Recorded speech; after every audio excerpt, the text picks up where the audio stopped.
जय हिंद दोस्तों, नमस्कार। अभी अभी की सबसे बड़ी खबर निकलकर सामने आ रही है, जहां पर यूरोप से ट्रेड डील करे पाकिस्तान। जी हां, बताएंगे भारत के किस ब्रह्मास्त्र से पाकिस्तान से लेकर बांग्लादेश तक हड़कंप मच गया है। दोस्तों, क्या पाकिस्तान भी अब यूरोप के साथ करेगा एफटीए पर बड़ी बात? किसने किया बड़ा दावा? दोस्तों, चौंका देने वाली सबसे बड़ी खबर, पाकिस्तान और बांग्लादेश दोनों यूरोप के साथ एफटीए पर करेंगे बड़ी बात, बड़ी जानकारी। सबसे पहले आपको बताएंगे, लगे हाथों बताएंगे, एफटीए डील के बाद दोस्तों अमेरिका में होने वाला है बहुत बड़ा महागठबंधन, जिसमें भारत, ऑस्ट्रेलिया, जापान समेत जुटेंगे 20 बड़े दिग्गज देश। चीन की उड़ेगी नींद। क्या है वजह दोस्तों, क्यों होने जा रहा है ये महागठबंधन? वहीं लगातार पाकिस्तान की अमेरिका के साथ बढ़ती दोस्ती के बीच अब चीन ने पाकिस्तान को मजा चखाने का पूरा प्लान बना लिया है। दोस्तों, बलूचों के हमलों से थर रहा है चीन ने, और पाकिस्तान के अमेरिका की ओर बढ़ते हाथ को देखते हुए दोस्तों सीपीईसी के काम पर बड़ी रोक लगा दी। शहबाज शरीफ को रातों रात चौंका डाला।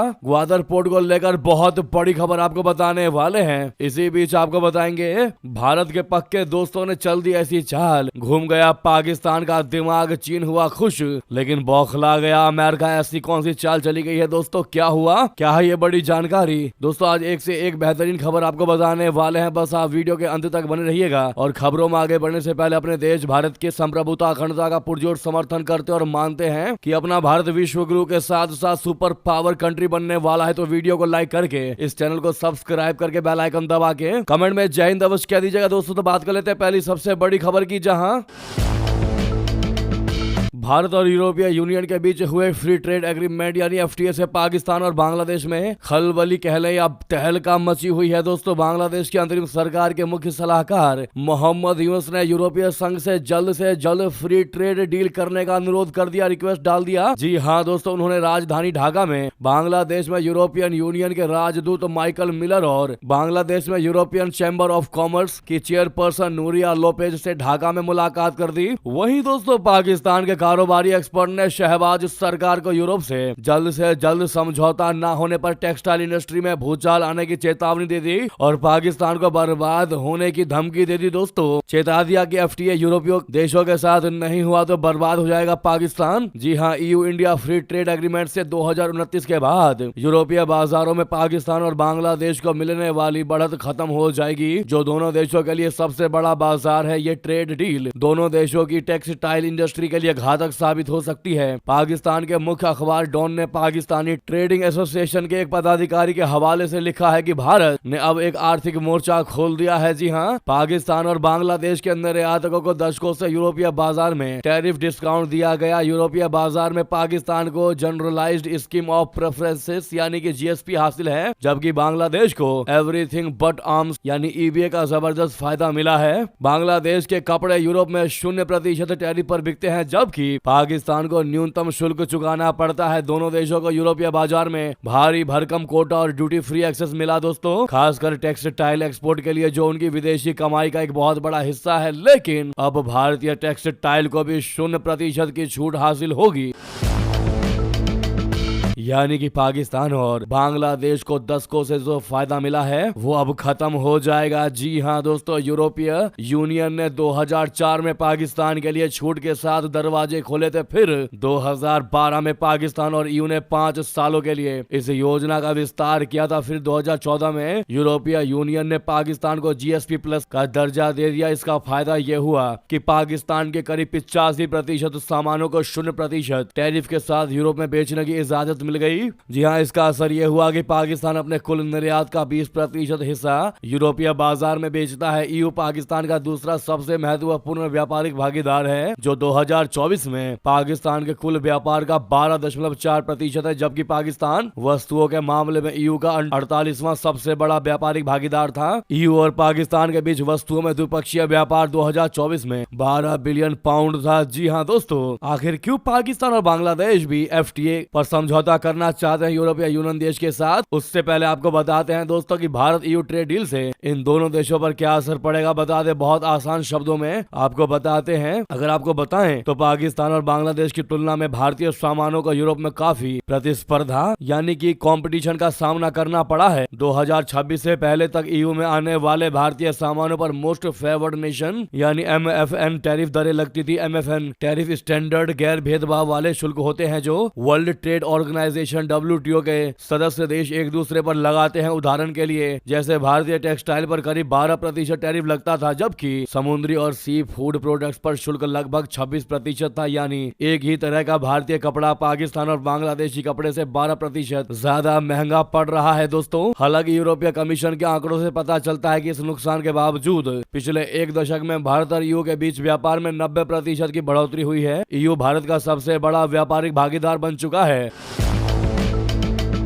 2024 में सामानों का व्यापार 120 बिलियन पाउंड का था, जो भारत के कुल व्यापार का 11.5% है। वहीं भारत EU का 9वां सबसे बड़ा ट्रेडिंग पार्टनर है। अब जैसे EU इंडिया FTA को दोनों देशों की संसद से मंजूरी मिल जाएगी, भारतीय सामान यूरोप में काफी सस्ते हो जाएंगे। यानी कि दोस्तों पाकिस्तानी इस्लाम खान का कहना है कि भारत और यूरोप ट्रेड डील से वैश्विक व्यापार का माहौल बदल जाएगा। पाकिस्तान के इंटरनेशनल ट्रेड एक्सपर्ट शमसुल इस्लाम खान है, जिन्होंने कहा कि अमेरिका के 50% टैरिफ से भारत का टेक्सटाइल और कपड़े का बाजार बहुत ज्यादा प्रभावित हुआ है। इसकी वजह से ऑर्डर प्रभावित हुए हैं और खरीदार अन्य विकल्पों की तलाश कर रहे हैं। उन्होंने कहा कि भारत और यूरोप के बीच सामानों का व्यापार करीब 136 अरब डॉलर है। यूरोपीय संघ भारत का सबसे बड़ा ट्रेडिंग पार्टनर है, जहां भारत का 17% सामान एक्सपोर्ट किया जाता है दोस्तों। यानी कि दोस्तों भारत के साथ इस FTA वाले डील ने न केवल अमेरिका बल्कि भारत के दो धुर विरोधी पाकिस्तान और बांग्लादेश को चौंका कर रख दिया। बांग्लादेश के मुखिया मोहम्मद यूनुस यूरोप से ट्रेड डील करने में जुट गए। वहीं पाकिस्तान में 1 करोड़ लोगों के बेरोजगार होने का खतरा पैदा हो गया है। इस महासंकट से निपटने के पाकिस्तानी एक्सपर्ट ने शहबाज सरकार को तत्काल यूरोपीय संघ के साथ FTA ट्रेड डील करने की नसीहत दे डाली। यानी भारत को देखते हुए अब पाकिस्तान और बांग्लादेश भी दोस्तों यूरोपीय यूनियन के साथ फ्री ट्रेड एग्रीमेंट पर बातचीत करना चाहते हैं, वो भी FTA पर समझौता करना चाहते हैं। लेकिन दोस्तों इन दोनों देशों को ये नहीं पता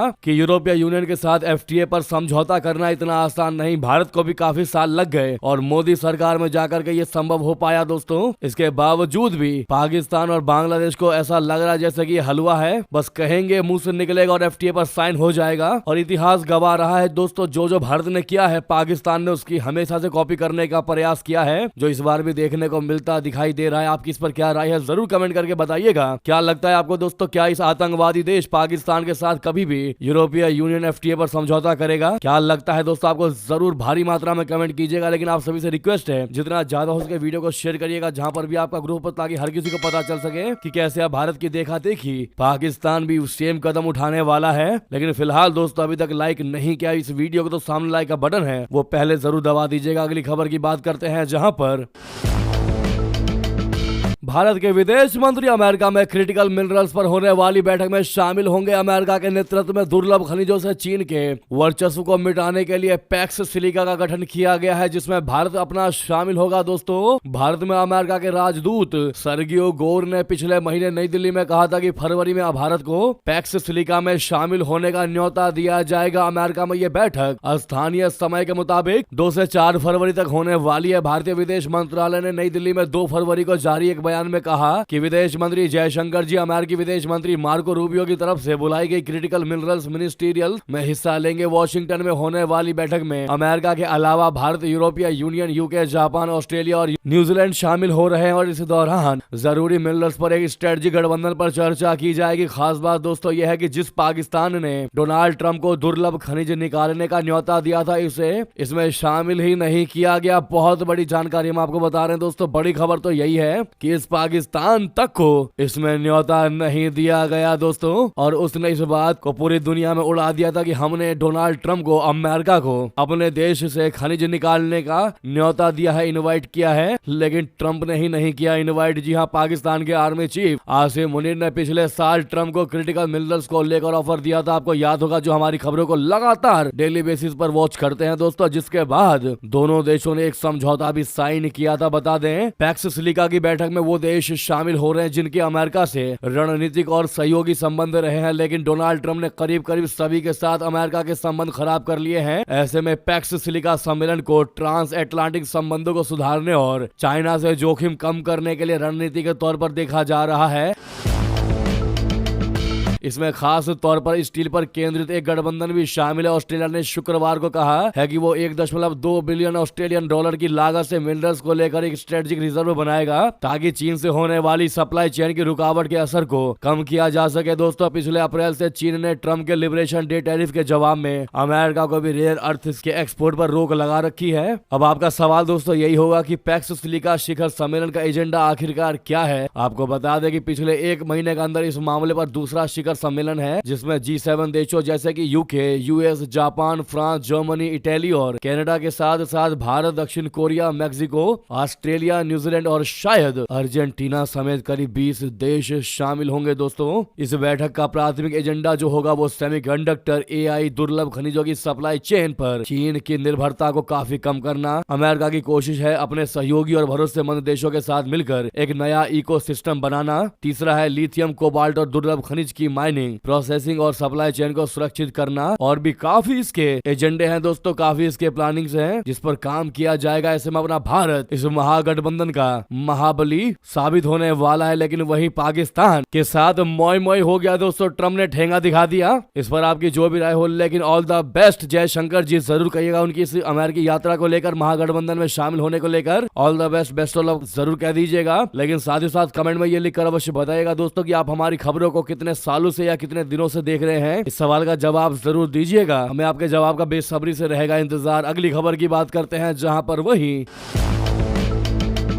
अब चीन ने पाकिस्तान की हालत खराब करने के लिए बड़ा कदम उठा लिया। दोस्तों, ऐसा लग रहा है कि पाकिस्तान चीनियों को सुरक्षा बिल्कुल भी प्रदान नहीं कर पाएगा, और कर भी कैसे पाए। ये पाकिस्तान थोड़ी आतंकी स्थान बन चुका है। जी हाँ, बलूचों के हमलों से थर्राए चीन ने ग्वादर पोर्ट पर रोक दिया CPEC का काम। जी हाँ दोस्तों, बता दें पाकिस्तान की सेना ने बलूचिस्तान में कम से कम 20 ड्रोन हमले किए। ये ड्रोन हमले नौशगी के किल्ली जमाल दीनी में किए गए हैं। रिपोर्ट के मुताबिक इन ड्रोन हमलों में कई महिलाओं और बच्चों की मौत हुई। बलूचिस्तान पोस्ट ने अपनी रिपोर्ट में बताया है कि पाकिस्तानी सेना कल रात से ही बौखलाकर ड्रोन हमले कर रही है। ये हमले आम लोगों को घरों पर किए गए हैं। पाकिस्तान सेना ने ये हमले उस वक्त शुरू किए हैं जब इस हफ्ते बलूच लिबरेशन आर्मी ने बलूचिस्तान में कम से कम 12 शहरों पर एक साथ हमले किए थे, जिसमें 200 से भी ज्यादा पाकिस्तानी सैनिकों को मारने का दावा किया गया है। जिसके बाद कल रात से नौशकी के अलग अलग हिस्सों में 20 से ज्यादा ड्रोन हमले हुए हैं। दूसरी तरफ ग्वादर पोर्ट के आसपास बलूच लिबरेशन आर्मी के भीषण हमले से डरे चीन ने अपने काम बंद कर दिए हैं। चीन ने पाकिस्तान के रणनीतिक बंदरगाह शहर ग्वादर में अपने सभी जमीनी ऑपरेशन अस्थायी रूप से रोक दिए हैं और अपने सभी कर्मचारियों को वापस बुला लिया है। ये पाकिस्तान के लिए बहुत बड़ा झटका है, क्योंकि चीन ने बलूचिस्तान में अरबों डॉलर का निवेश कर रखा है, जिसका बलूच विद्रोही विरोध करते हैं। बलूचों का यह हमला पिछले कई दशकों में सबसे खतरनाक और तबाही मचाने वाला हमला था। दोस्तों, चाइना ने बार बार पाकिस्तान को, शहबाज सरकार को ये वार्निंग दी थी कि संभल जाओ, हमारे नागरिकों को संभालो, उनको सुरक्षा प्रदान करो। लेकिन बार बार दोस्तों पाकिस्तान उन चीनियों को सुरक्षा देने में नाकाम साबित रहा। इस बार चीन बहाना ढूंढ ही रहा था कि कैसे भी करके अब ग्वादर पर पाकिस्तान को झटका देना ही पड़ेगा, तभी उसकी आंखें खुलेंगी। अब ऐसे में ग्वादर में हो रहे CPEC के काम को पूर्णतः रोक दिया गया है। दोस्तों, फिलहाल कार्य को रोका गया है। आगे की जानकारी चीन की तरफ से जारी नहीं की गई है। देखना ये होगा कि काम को रोकने के बाद क्या चीनियों को वापस भेजा जाता है या फिर शहबाज के साथ ये डील होता है कि चीनी सैनिक अब तुम्हारे क्षेत्र में जाएंगे तभी हम इस कार्य को शुरू करेंगे, वरना कार्य नहीं शुरू होगा। साथ ही साथ आपको बता दें